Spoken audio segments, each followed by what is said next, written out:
ಕೊಡಗು ಜಿಲ್ಲಾಡಳಿತ, ಜಿಲ್ಲಾ ಪಂಚಾಯತ್ ಮತ್ತು ಜಿಲ್ಲಾ ಆಯುಷ್ ಇಲಾಖೆಯ ಸಂಯುಕ್ತಾಶ್ರಯದಲ್ಲಿ ಜೂನ್ 21ರಂದು ಒಂದು ಭೂಮಿ ಒಂದು ಆರೋಗ್ಯಕ್ಕೆ ಯೋಗ ಎನ್ನುವ ಘೋಷವಾಕ್ಯದೊಂದಿಗೆ ನಗರದಲ್ಲಿ 11ನೇ ಅಂತಾರಾಷ್ಟ್ರೀಯ ಯೋಗ ದಿನವನ್ನು ವಿಭಿನ್ನ ಕಾರ್ಯಕ್ರಮಗಳೊಂದಿಗೆ ಆಚರಣೆ ಮಾಡಲಾಗುತ್ತೆ ಅಂತ ಜಿಲ್ಲಾ ಆಯುಷ್ ಅಧಿಕಾರಿ ಡಾಕ್ಟರ್ ಶೈಲಜಾ ಜಿ ತಿಳಿಸಿದ್ದಾರೆ.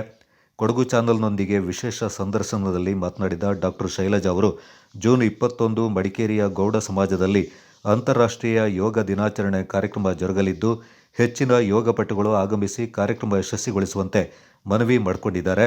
ಜೂನ್ 21ರಂದು ಅಂತಾರಾಷ್ಟ್ರೀಯ ಯೋಗ ದಿನಾಚರಣೆಯಲ್ಲಿ 1,000ಕ್ಕೂ ಹೆಚ್ಚಿನ ಯೋಗಪಟುಗಳು ಯೋಗಾಭ್ಯಾಸ ನಡೆಸಲಿದ್ದಾರೆ. ಈಗಾಗಲೇ ಜಿಲ್ಲೆಯಲ್ಲಿ 4 ತಾಲೂಕಿನಲ್ಲಿ ಒಟ್ಟು 7 ಆಯುಷ್ ಆರೋಗ್ಯ ಮಂದಿರಗಳಿದ್ದು, ಕೌಶಲ್ಯ ಹೊಂದಿದ ಉತ್ತಮ ತರಬೇತುದಾರರು ತರಬೇತಿಯನ್ನು ನೀಡ್ತಾ ಇದ್ದಾರೆ. ಕೊಡಗು ಜಿಲ್ಲೆ ಮಡಿಕೇರಿಯಲ್ಲಿ ಅರಪಟ್ಟು, ಬಲ್ಲಮಾವಟಿ, ಪಾರಾಣೆ, ಕರಿಕೆ ಗ್ರಾಮಗಳಲ್ಲಿ, ವಿರಾಜಪೇಟೆಯಲ್ಲಿ ಶ್ರೀಮಂಗಲ, ಸೋಮವಾರಪೇಟೆ, ತೊರೆನೂರು ಹಾಗೂ ಬೇಸೂರು ಗ್ರಾಮದಲ್ಲಿ ಆರೋಗ್ಯ ಮಂದಿರವಿದ್ದು, ಇಲ್ಲಿಂದ ತರಬೇತುದಾರರು ಸ್ಥಳೀಯ ಮಟ್ಟದ ಬ್ಯಾಂಕ್, ಶಾಲಾ ಕಾಲೇಜುಗಳು, ಸ್ಥಳೀಯ ಸಂಸ್ಥೆಗಳ ಸಿಬ್ಬಂದಿಗಳಿಗೂ 15 ನಿಮಿಷಗಳ ಯೋಗಾಭ್ಯಾಸ ಮಾಡಿಸುವ ಮೂಲಕ ಉದ್ಯೋಗಿಗಳಾಗುವ ಒತ್ತಡವನ್ನು ಶಮನ ಮಾಡಲು ಶ್ರಮಿಸ್ತಾ ಇದ್ದಾರೆ ಎಂದರು. ಯಾರೂ ಕೂಡ ಯೋಗ ಗುರುಗಳ ಮಾರ್ಗದರ್ಶನ ಇಲ್ಲದೆ ಯೋಗಾಭ್ಯಾಸ ಮಾಡುವುದು ಒಳ್ಳೆಯದಲ್ಲ. ನುರಿತ ಯೋಗ ಗುರುಗಳ ಮಾರ್ಗದರ್ಶನದಲ್ಲಿ ಯೋಗಾಭ್ಯಾಸ ಮಾಡಿ ಅಂತ ಆಯುಷ್ ಅಧಿಕಾರಿ ಡಾಕ್ಟರ್ ಜಿ ಶೈಲಜಾ ಅವರು ಕರೆ ನೀಡಿದರು. ಅಂತಾರಾಷ್ಟ್ರೀಯ ಯೋಗ ದಿನದ ಬಗ್ಗೆ ಮಾತಾಡ್ತಾ ಇದ್ದೀವಿ. ಅದು ಜೂನ್ 21ನೇ ತಾರೀಕಿಗೆ ಅಂತಾರಾಷ್ಟ್ರೀಯ ಯೋಗ ದಿನವಾಗಿ ನಾವು ಆಚರಿಸ್ತೇವೆ. ಇದು ಭಾರತದ ಪ್ರಾಚೀನ ಪರಂಪರೆಯಾದ ಯೋಗವನ್ನು ಆಚರಿಸೋದು ಜೂನ್ 21ನೇ ತಾರೀಕಿಗೆ. ಅಂದ್ರೆ ಇದು ಭಾರತವು ವಿಶ್ವಕ್ಕೆ ಕೊಟ್ಟಂತ ದೊಡ್ಡ ಕೊಡುಗೆಯಾಗಿದೆ. ಜೂನ್ 21ನೇ ತಾರೀಕು ಯಾಕೆ ನಾವು ಯೋಗ ದಿನವಾಗಿ ಆಚರಿಸೋದು ಅಂತಂದ್ರೆ, ಉತ್ತರ ಗೋಳಾರ್ಧದಲ್ಲಿ ಇದು ಅತಿ ದೀರ್ಘವಾದ ದಿನವಾಗಿದೆ, ಮಂಗಳಕರವಾದಂಥ ದಿನವಾದ್ದರಿಂದ ಇದು ಜೂನ್ 21 ಆಯ್ಕೆ ಆಗಿರೋದು ಯೋಗ ದಿನವಾಗಿ. ಇದರ ಹಿನ್ನೆಲೆ ಏನು ಅಂತಂದ್ರೆ, 2014ನೇ ಇಸ್ವಿ ಡಿಸೆಂಬರ್ನಲ್ಲಿ ವಿಶ್ವಸಂಸ್ಥೆಯಲ್ಲಿ ಭಾರತವು ಜೂನ್ 21ಕ್ಕೆ ವಿಶ್ವ ಯೋಗ ದಿನ ಆಚರಿಸೋಣ ಅಂತ ಹೇಳಿ ನಮ್ಮ ಪ್ರಧಾನಮಂತ್ರಿಯಾದಂಥ ಮೋದಿಜಿಯವರು ಸಲಹೆ ಕೊಟ್ಟರು. ಅದಕ್ಕೆ 177 ರಾಷ್ಟ್ರಗಳು ಇದಕ್ಕೆ ಸಹಮತವನ್ನು ನೀಡಿ 21ನೇ ತಾರೀಕು ಜೂನಲ್ಲಿ ನಾವು ಇದನ್ನು ಮಾಡೋಣ ಅಂತ ಹೇಳಿ ಒಪ್ಪಿಗೆ ಕೊಟ್ಟರು. ಹಾಗೆ 2015ನೇ ಇಸ್ವಿಯಿಂದ ನಾವು ಜೂನ್ 21ನೇ ತಾರೀಕಿಗೆ ಅಂತಾರಾಷ್ಟ್ರೀಯ ಯೋಗ ದಿನವಾಗಿ ನಾವು ಆಚರಿಸ್ತಾ ಇದ್ದೀವಿ. ಈಗ ನಮ್ಮ ಆಯುಷ್ ಇಲಾಖೆಯಲ್ಲಿ ಈಗ ಮಡಿಕೇರಿ ತಾಲೂಕು, ವಿರಾಜಪೇಟೆ ತಾಲೂಕು, ಸೋಮಾರಪೇಟೆ ತಾಲೂಕು, ಹಾಗೆ ಈ ನಾಲ್ಕು ತಾಲೂಕುಗಳಲ್ಲಿ ಮಡಿಕೇರಿ ತಾಲೂಕಲ್ಲಿ ನಮಗೆ ಅರಪಟ್ಟು ಗ್ರಾಮ, ಬಲ್ಲಮಾವಟಿ ಗ್ರಾಮ, ಪಾರಾಣೆ ಮತ್ತು ಕರಿಕೆ ಈ 4 ಕಡೆಯಲ್ಲಿಯೂ ನಮಗೆ ಸರ್ಕಾರಿ ಆಯುರ್ವೇದ ಚಿಕಿತ್ಸಾಲಯವನ್ನು ಆಯುಷ್ ಆರೋಗ್ಯ ಮಂದಿರವಾಗಿ ನಾಮಕರಣ ಮಾಡಿದ್ದಾರೆ. ಇದರಲ್ಲಿ ನಮಗೆ ಸುಸಜ್ಜಿತವಾದಂಥ ಯೋಗ ಹಾಲ್ ಮಾಡಿದ್ದಾರೆ. ಅದರಲ್ಲಿ ನಾವು 2 ಯೋಗ ಟ್ಯೂಟರ್ಸ್ನ ಇಟ್ಕೊಂಡು ಪ್ರತಿದಿನ ನಾವು ಯೋಗ ಹೇಳಿಕೊಡ್ತಾ ಇದ್ದೀವಿ. ಈ 4 ಮಡಿಕೇರಿಯಲ್ಲಿ 4 ಆದ್ರೆ ವಿರಾಜಪೇಟೆಯಲ್ಲಿ ಶ್ರೀಮಂಗಲ ಗ್ರಾಮದಲ್ಲಿ ನಾವು ಇದನ್ನ ಯೋಗ ಟ್ಯೂಟರ್ ಇಟ್ಕೊಂಡು ಯೋಗ ಹಾಲಲ್ಲಿ ಯೋಗ ಹೇಳಿಕೊಡ್ತಾ ಇದ್ದಾರೆ. ಅದೇ ತರ ಸೋಮಾರಪೇಟೆ ಸೈಡಲ್ಲಿ ತೊರೆನೂರು ಮತ್ತೆ ಬೇಸೂರ್ ಜಾಗದಲ್ಲಿಯೂ ಇದೇ ತರ ಆಗ್ತಾ ಇದೆ.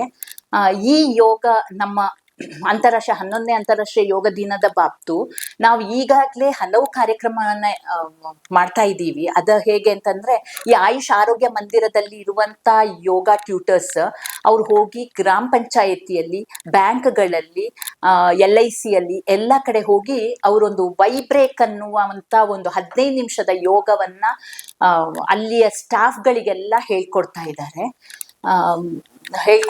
ಹಾಗೆ ಅಂದ್ರೆ ಅವರ ಸ್ಟ್ರೆಸ್ ಲೆವೆಲ್ ತುಂಬಾ ಜಾಸ್ತಿ ಇರುತ್ತೆ. ಅದಂದ್ರೆ ಇದರ ಮುಖ್ಯ ಕಾರಣ ಏನು ಅಂತಂದ್ರೆ, ಯೋಗ ಮಾಡೋದಕ್ಕೆ ಅವರ ಸ್ಟ್ರೆಸ್ ಲೆವೆಲ್ ಎಷ್ಟು ಹೆಚ್ಚಿರುತ್ತೆ ಅಂದ್ರೆ, ಕೆಲಸ ಮಾಡಿ ಅವ್ರು ದಂಡಿರ್ತಾರೆ. ಆ ಸ್ಟ್ರೆಸ್ ಲೆವೆಲ್ ನ ಕಮ್ಮಿ ಮಾಡಕ್ಕೋಸ್ಕರ ಈ 15 ನಿಮಿಷದ ವೈಬ್ರೇಕ್ ಅನ್ನ ಏರ್ಪಾಡು ಮಾಡಿರೋದು. ಇದು ಎಲ್ಲದಕ್ಕಿಂತ ಮೊದಲು ನಾವು ತಿಳ್ಕೊಬೇಕಂದ್ರೆ, ಯೋಗ ಅಂದ್ರೆ ಏನು ಅನ್ನೋದಂದ್ರೆ, ಯೋಗ ಅಂದ್ರೆ ಅದು ಬಂದಿರುವಂತದ್ದು ಯುಜ್ ಅನ್ನುವ ಶಬ್ದದಿಂದ ಯೋಗ ಉದ್ಭವ ಆಗಿರುವಂತದ್ದು. ಅಂದ್ರೆ ಯುಜ್ ಅಂತಂದ್ರೆ ಯೂನಿಯನ್ ಆಫ್, ಅಂದ್ರೆ ಶರೀರ ಮತ್ತು ಮನಸ್ಸನ್ನ ಒಂದುಗೂಡಿಸುವುದೇ ಯೋಗ ಅಂತ. ಸಾಧಾರಣ ಎಲ್ಲರೂ ಹೇಗೆ ಅಂತಂದ್ರೆ ಯೋಗವನ್ನ ಯೂಟ್ಯೂಬ್ ನೋಡ್ಕೊಂಡು ಅಥವಾ ಬೇರೆಯವರು ಹೀಗೆ ಹೇಳಿಕೊಟ್ಟು ಅಥವಾ ಟಿವಿ ನೋಡ್ಕೊಂಡು ಎಲ್ಲ ಯೋಗ ಮಾಡ್ತಾ ಇದ್ದಾರೆ. ದಯಮಾಡಿ ಎಲ್ಲರೂ ಯೋಗವನ್ನ ಆ ರೀತಿ ಮಾಡದೆ ಒಂದು ಗುರು ಇಟ್ಕೊಂಡು ಯೋಗ ಮಾಡ್ಬೇಕು. ಅದಕ್ಕೋಸ್ಕರವೇ ನಮ್ಮ ಸರ್ಕಾರದವರು ಏನ್ ಮಾಡಿದ್ದಾರೆ ಅಂತಂದ್ರೆ ಹಲವು ಕಡೆ ಈ ರೀತಿ ಯೋಗ ಟ್ಯೂಟರ್ಸ್ನ ನಿಯೋಜನೆ ಮಾಡಿ ಅವರಿಂದಾನೇ ನೀವು ಯೋಗ ಕಲಿಬೇಕು. ಯಾಕೆಂದ್ರೆ ಅದು ನಮ್ಮ ಶರೀರದಲ್ಲಿ ನಮ್ಮ ಉಸಿರಾಟವನ್ನ ಕಂಟ್ರೋಲ್ ಹೇಗೆ ಮಾಡ್ಕೊಂಡು ನಾವು ಮಾಡ್ಬೇಕು, ಎಕ್ಸಸೈಸ್ ತರ ಮಾಡಬಾರ್ದು ಅನ್ನೋದನ್ನ ಹೇಳಿಕೊಡಕ್ಕೋಸ್ಕರನೇ ನಾವು ಟ್ಯೂಟರ್ಸ್ನ ರೆಡಿ ಮಾಡ್ಕೊಂಡಿದೀವಿ. ಹಾಗೆ ಅದರ ಮೂಲಕವೇ ಕಲಿಬೇಕು. ಹಾಗೆ ನಮ್ಮ ಈ 11ನೇ ಅಂತಾರಾಷ್ಟ್ರೀಯ ಯೋಗ ದಿನದಲ್ಲಿ ನಮ್ಗೆ ಹೇಗೆ ಅಂದ್ರೆ ಹಸಿರು ಯೋಗ, ಹರಿತ್ ಯೋಗ ಅನ್ನುವಂತ ಒಂದು ಕಾನ್ಸೆಪ್ಟ್ ಇಟ್ಕೊಂಡು ನಾವು 10ನೇ ತಾರೀಕಿಗೆ ನಾವು 4 ವಿಭಜನೆ ಮಾಡಿ ನಾವು ಒಂದು ಸ್ವಚ್ಛತಾ ಅಭಿಯಾನ ಅಂತ ಮಾಡಿ ನಾವು ಈ ರಾಜಾ ಸೀಟ್ ಅಂದ್ರೆ ಗಾಂಧಿ ಮಂಟಪದಿಂದ ಸ್ಟಾರ್ಟ್ ಮಾಡಿ ನಾವು ಸ್ವಚ್ಛತಾ ಕಾರ್ಯಕ್ರಮವನ್ನ ಏರ್ಪಾಡು ಮಾಡಿ ಯೋಗದ ಬಗ್ಗೆ ತಿಳುವಳಿಕೆ ನೀಡಿ ಗಾಂಧಿ ಭವನಕ್ಕೆ ಹೋಗಿ ಅಲ್ಲಿ ಒಂದಿಷ್ಟು ಔಷಧಿ ಗಿಡಗಳನ್ನ ಎಲ್ಲ ನೆಡೆಸಿ ಯೋಗವನ್ನ ಒಂದು 15 ನಿಮಿಷ ಯೋಗ ಮಾಡಿದ್ದಾರೆ ಅಲ್ಲಿ. Medical officer doctor Arun PG ಮಾತನಾಡಿ, ಈ ಬಾರಿ ಯೋಗ ದಿನಾಚರಣೆಗೆ ಎಲ್ಲ ರೀತಿಯ ಸಿದ್ಧತೆಗಳನ್ನು ಮಾಡಿಕೊಳ್ಳಲಾಗಿದೆ. ಅಂತಾರಾಷ್ಟ್ರೀಯ ಯೋಗ ದಿನಾಚರಣೆಗೂ ಮುಂಚಿತವಾಗಿ ಹಲವು ಕಾರ್ಯಕ್ರಮಗಳನ್ನು ಆಯುಷ್ ಇಲಾಖೆಯಿಂದ ಆಯೋಜನೆ ಮಾಡಲಾಗಿದೆ. ಈ ಬಾರಿ 3 ರೀತಿ ಯೋಗ ಕಾರ್ಯಕ್ರಮ ಹಮ್ಮಿಕೊಳ್ಳಲಾಗಿದೆ.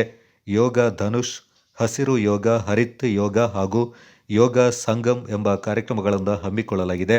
ಜೊತೆಗೆ ಯೋಗ ದಿನಾಚರಣೆಗೆ ಮುನ್ನ ಯೋಗಾಭ್ಯಾಸ ಕಾರ್ಯಕ್ರಮ ಕೂಡ ಜರುಗಲಿದೆ. ಜೂನ್ 21ರಂದು ನಡೆಯುವ ಕಾರ್ಯಕ್ರಮದಲ್ಲಿ ಕೊಡಗಿನ ಜನಪ್ರತಿನಿಧಿಗಳು, ಜಿಲ್ಲಾ ಮಟ್ಟದ ಅಧಿಕಾರಿಗಳು, ಶಾಲಾ ಕಾಲೇಜು ವಿದ್ಯಾರ್ಥಿಗಳು ಭಾಗವಹಿಸಲಿದ್ದು, ಜೂನ್ 21ರಂದು ಬೆಳಿಗ್ಗೆ 6:30ರಿಂದ 7:30ರವರೆಗೆ ಯೋಗಾಭ್ಯಾಸ ನಡೆಯಲಿದೆ ಎಂದು ತಿಳಿಸಿದರು.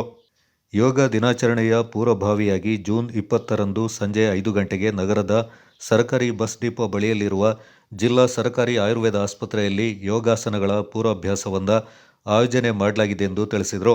ಯೋಗಾಭ್ಯಾಸದೊಂದಿಗೆ ಸ್ವಚ್ಛತೆಯ ಕಾರ್ಯಕ್ರಮಗಳನ್ನು ಹಮ್ಮಿಕೊಳ್ಳಲಾಗಿದೆ ಎಂದರು. ದಿನಾಚರಣೆಯ ಭಾಗವಾಗಿ ಜೂನ್ 10ರಂದು ನಗರದ ಗಾಂಧಿ ಮೈದಾನದಿಂದ ಸುದರ್ಶನ ವೃತ್ತದ ಸಮೀಪದ ಗಾಂಧಿ ಭವನದವರೆಗೆ ಶ್ರಮದಾನದ ಮೂಲಕ ಸ್ವಚ್ಛತಾ ಅಭಿಯಾನ ಮತ್ತು ಗಾಂಧಿ ಭವನದ ಆವರಣದಲ್ಲಿ ಸಸಿಗಳನ್ನು ನೆಡುವ ಕಾರ್ಯಕ್ರಮ ನಡೆಯಿತು ಎಂದು ವಿವರಗಳನ್ನು ನೀಡಿದರು. ಎಲ್ಲರಿಗೂ ನಮಸ್ಕಾರ. 11ನೇ ಅಂತಾರಾಷ್ಟ್ರೀಯ ಯೋಗ ದಿನಾಚರಣೆಯ ಒಂದು ಹಾರ್ದಿಕ ಶುಭಾಶಯಗಳನ್ನ, ಅದೇ ರೀತಿಯಾಗಿ 11ನೇ ಅಂತಾರಾಷ್ಟ್ರೀಯ ಯೋಗ ದಿನಾಚರಣೆಯಲ್ಲಿ ಎಲ್ಲರೂ ಭಾಗವಹಿಸಿ ಅಂತ ಹೇಳಿಬಿಟ್ಟು ನಮ್ಮ ಆಯುಷ್ ಇಲಾಖೆ ಕಡೆಯಿಂದ ಮೊದಲನೇದಾಗಿ ಕೋರಿಕೆಯನ್ನು ಇಡ್ತಾ ಇದ್ದೇನೆ. ಅದೇ ರೀತಿಯಾಗಿ ಈ ಸತಿ 11ನೇ ಅಂತಾರಾಷ್ಟ್ರೀಯ ಯೋಗ ದಿನಾಚರಣೆ ನಾವು 3 ಪ್ರೋಗ್ರಾಮ್ಗಳನ್ನ ಜಿಲ್ಲೆಯಾದ್ಯಂತ ಆಚರಿಸ್ತಾ ಬಂದಿದ್ದೇವೆ. ಒಂದು ಯೋಗ ಧನುಷ್ ಅಂತ ಹೇಳ್ಬಿಟ್ಟು, ಎರಡನೇದಾಗಿ ಹಸಿರು ಯೋಗ, ಹರಿತ್ ಯೋಗ ಅಂತ ಹೇಳಿ, ಅದೇ ರೀತಿಯಾಗಿ ಕೊನೆಯ ಒಂದು ಯೋಗ ಸಂಗಮ್ ಅಂತ ಹೇಳ್ಬಿಟ್ಟು ಒಂದು ಕಾರ್ಯಕ್ರಮವನ್ನ ಜೂನ್ 21ನೇ ತಾರೀಕಿಗೆ ಆಚರಿಸ್ತಾ ಇದ್ದೇವೆ.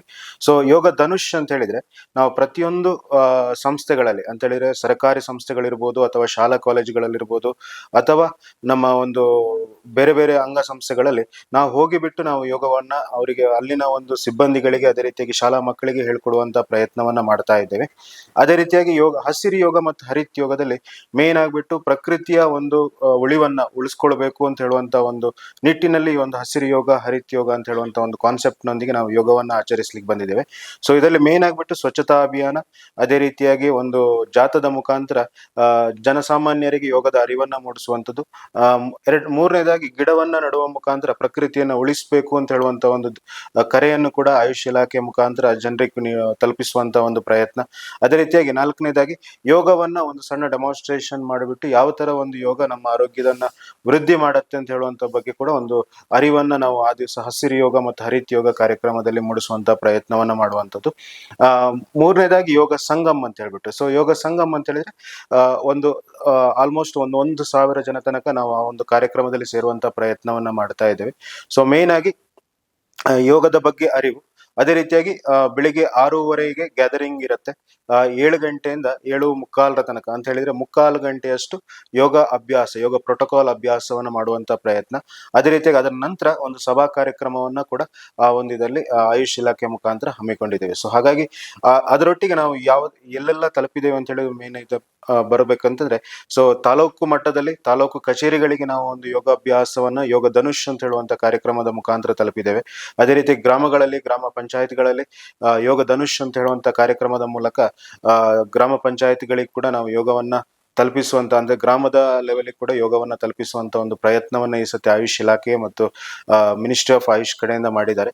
ಅದೇ ರೀತಿಯಾಗಿ ಹಸಿರು ಯೋಗ ಮತ್ತು ಹರಿತ್ ಯೋಗದಲ್ಲಿ ಪ್ರತಿಯೊಬ್ಬರಿಗೂ ಕೂಡ ಯೋಗದ ಬಗ್ಗೆ ಅರಿವನ್ನ ಮೂಡಿಸುವಂತ ಕಾರ್ಯಕ್ರಮವನ್ನ ಆಯುಷ್ ಇಲಾಖೆ ಮುಖಾಂತರ ಮಾಡಿದ್ದಾರೆ. ಅದೇ ರೀತಿಯಾಗಿ ಯೋಗ ಅನ್ಪ್ಲಗ್ಡ್ ಅಂತ ಹೇಳುವಂತ ಅಂತಂದ್ರೆ ರೀಲ್ಸ್ ಪ್ರೋಗ್ರಾಮ್ಗಳನ್ನ ಕೂಡ ಈ ಸತಿ ಈ ಒಂದು ಆಯುಷ್ ಅಂತಾರಾಷ್ಟ್ರೀಯ ಯೋಗ ದಿನಾಚರಣೆ ಪ್ರಯುಕ್ತವಾಗಿ ಅದನ್ನು ಕೂಡ ಹಮ್ಮಿಕೊಂಡಿದ್ದಾರೆ. ಹಾಗಾಗಿ ನಮ್ಮ ಆಯುಷ್ ಇಲಾಖೆ ಕಡೆಯಿಂದ ಕಳಕಳಿಯ ವಿನಂತಿ ಏನಂತ ಹೇಳಿದ್ರೆ ಪ್ರತಿಯೊಬ್ರು ಕೂಡ ಯೋಗ ದಿನಾಚರಣೆಯಲ್ಲಿ ಭಾಗವಹಿಸಿ, ಅದೇ ರೀತಿಯಾಗಿ ಯೋಗ ದಿನಾಚರಣೆ ಎಂದೇ ನೀವು ಯೋಗವನ್ನ ಮಾಡದೆ ಬಾಕಿ ಉಳಿದ ದಿನದಲ್ಲೂ ಕೂಡ ಯೋಗಾಭ್ಯಾಸವನ್ನ ಮಾಡುವಂತ ಪ್ರಯತ್ನವನ್ನ ಮಾಡಿ ನಿಮ್ಮ ಆರೋಗ್ಯವನ್ನ ಚೆನ್ನಾಗಿಡ್ಕೊಳ್ಳಿ, ಅದೇ ರೀತಿಯಾಗಿ ನಿಮ್ಮ ಪರಿಸರವನ್ನು ಕೂಡ ಚೆನ್ನಾಗಿಡ್ಕೊಳ್ಳಿ ಅಂತ ಹೇಳುವಂತ ಒಂದು ಕರೆಯನ್ನ ನಮ್ಮ ಒಂದು ಆಯುಷ್ ಇಲಾಖೆ ಮುಖಾಂತರ ನಾವು ನಿಮಗೆ ನೀಡಲಿಕ್ಕೆ ಇಚ್ಛಿಸ್ತೇವೆ.